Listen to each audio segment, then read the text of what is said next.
Was it a wolf or a man you killed? When I killed it, it was a wolf. And nightmares begin. The Company of Wolves.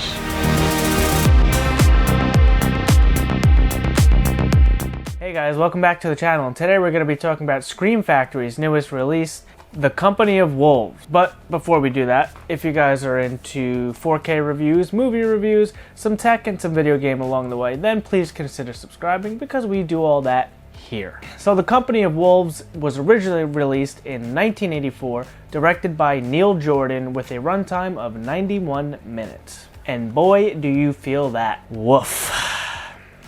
And that's not just a pun on the wolf thing. This was a tough watch for me. So I've never seen this movie before. Long story short, we look at Blu-ray.com and we like to review the stuff that's in the top or second line for new releases that week. And this is a Scream Factory Collector's Edition 4K. And it had great reviews on Rotten Tomatoes. I said, you know what, I never saw it. 1984 was a great year for film. Some of my favorite movies, like The Ghostbusters, Terminator 1, that my favorite movie of all time. Fantastic year for movies. This one, not so much. I also don't think I'm the audience for this. I love sci-fi, I love horror, and this, it's not exactly a horror movie. It's definitely a type of sci-fi. It's more of like a fairy tale fantasy rather than sci-fi, and it's a unique twist on the Little Red Riding Hood.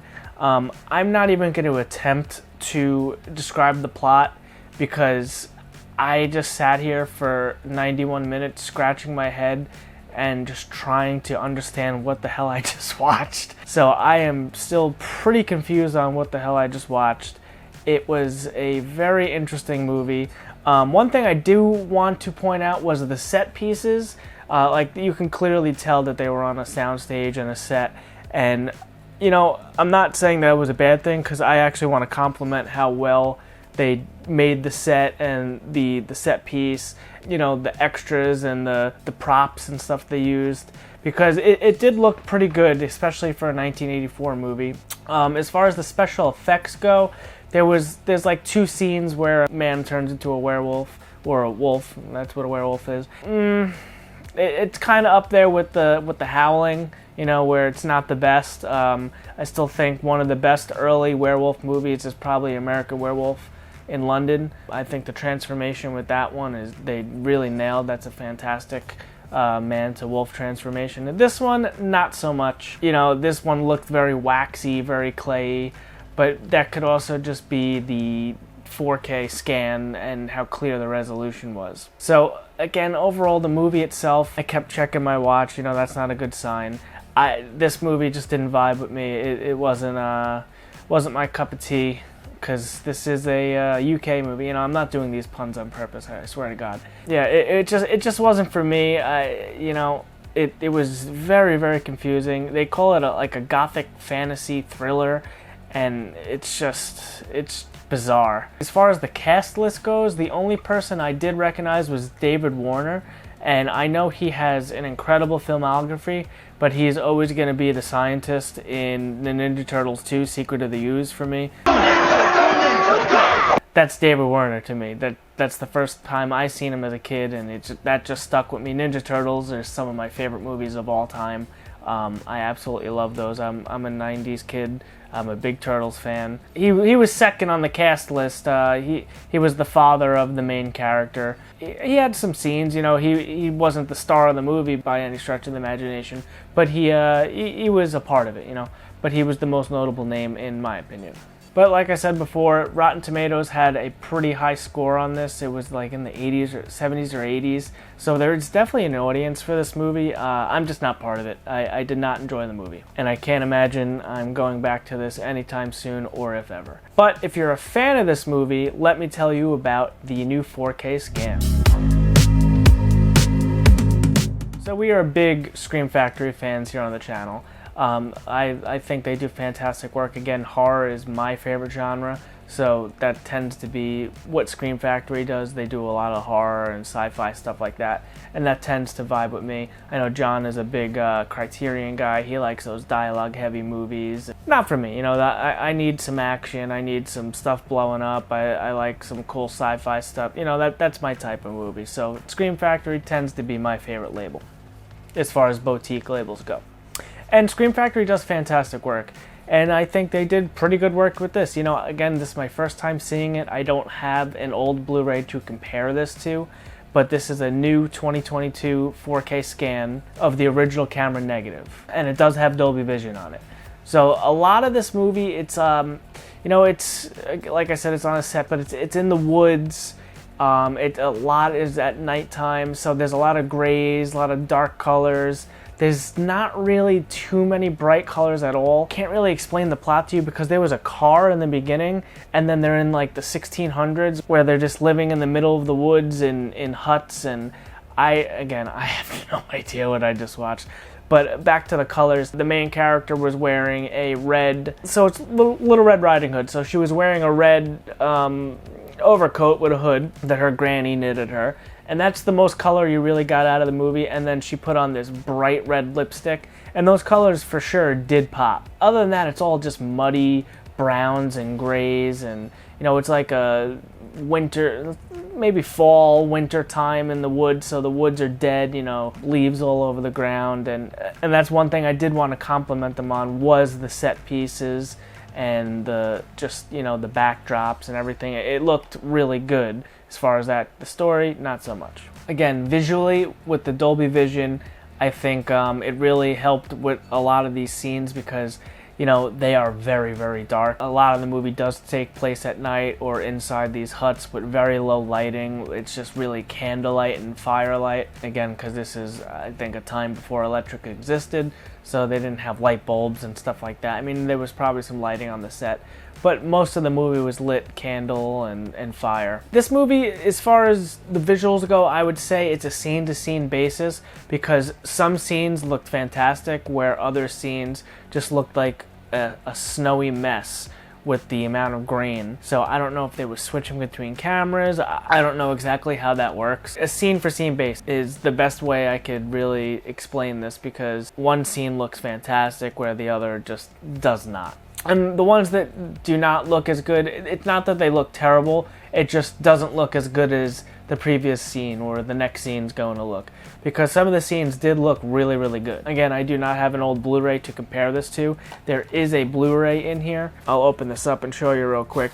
Once you pop this open on the slipcover, there is a reversible cover art on it. So I switched it around already. The other side of the reversible is the same cover art as that.